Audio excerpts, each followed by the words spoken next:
मैयायो भारतनि नख'र मन्त्रि अमित शाह बिथांजों जोङो सावरायदों। बेवहाय जोंनि सरकारनि दैदेनगिरिजों लोगोसे जोंनि एमपि बिथां एबसु आरो एनडिपिनि रिप्रेजेन्टेटिभ दङमोन आरो बेवहाय गुबैयै कार्बि आंलंनि जोंनि एसटि हिल्सनि जेंना, एनडिपिनि केस उइथड्र खालामनाय आरो जेलनिफ्राय बरननाय आरो बेजों लोगोसे बिटिआर गोरोबथानि माखासे दफाफोरखौ इमप्लिमेन्ट खालामनायनि सायाव जोबोद सिरियासलि डिसकासन जादों आरो बिथाङा जोंनो खोथा होदों जे खम समनि गेजेरावनो जेरैखि जाया जोंनि जिखिनि जेंना दङ बेखौ सुफुंगोन आरो 2014 बोसोरनि गेजेरावनो मेक्सिमाम जेंनाखौ सुफुंनानै होगोन होननानै बिथाङा खोथा होदों। Thank you.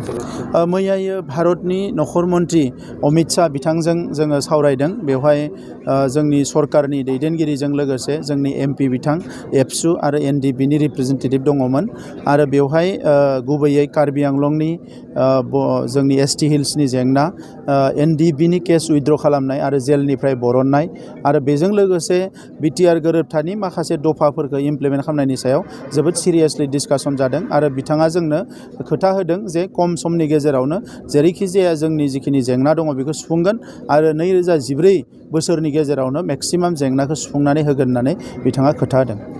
Thank you.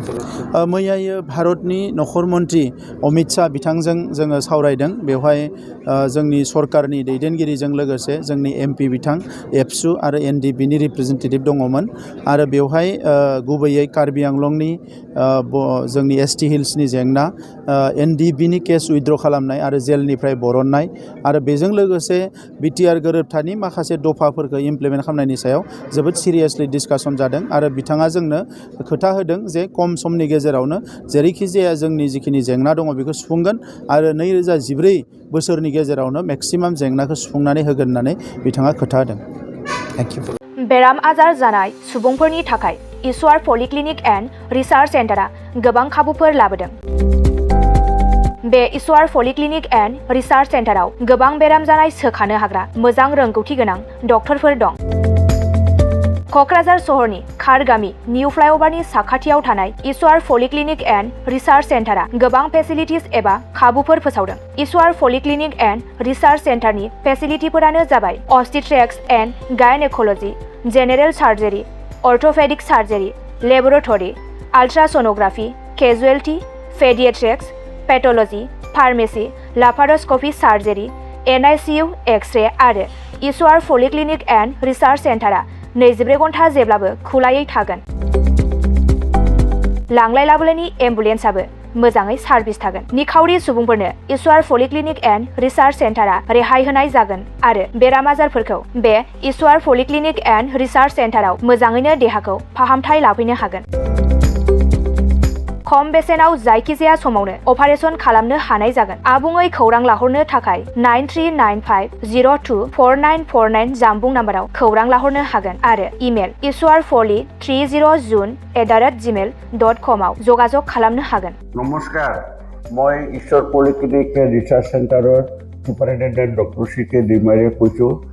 আমাৰ এই ঈশ্বৰ পলিক্লিনিক ৰিচাৰ্চ চেণ্টাৰটো কোকৰাঝাৰৰ খাৰগাঁও ফ্লাইঅভাৰৰ তলতে এইটো নতুনকৈ আমাৰ স্থাপিত হৈছে এটা নাৰ্ছিং হোম।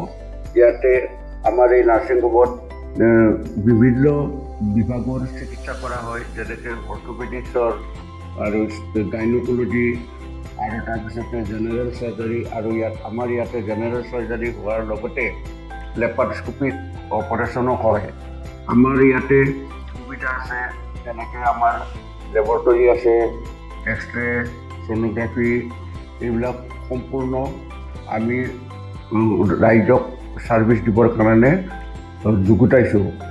ৰাইজ আমাৰ ইয়াতে OPD যিটো মানে বহিৰ্বিভাগৰ ৰোগী চোৱা হয় সেইটো আমাৰ চোৱা হয়। তাৰোপৰি দিনে ৰাতিয়ে আমাৰ ইয়াতে অপাৰেশ্যন কৰা হয়। গোটেইখিনি সুবিধা আপোনালোকে পাব। ইয়াৰ উপৰিও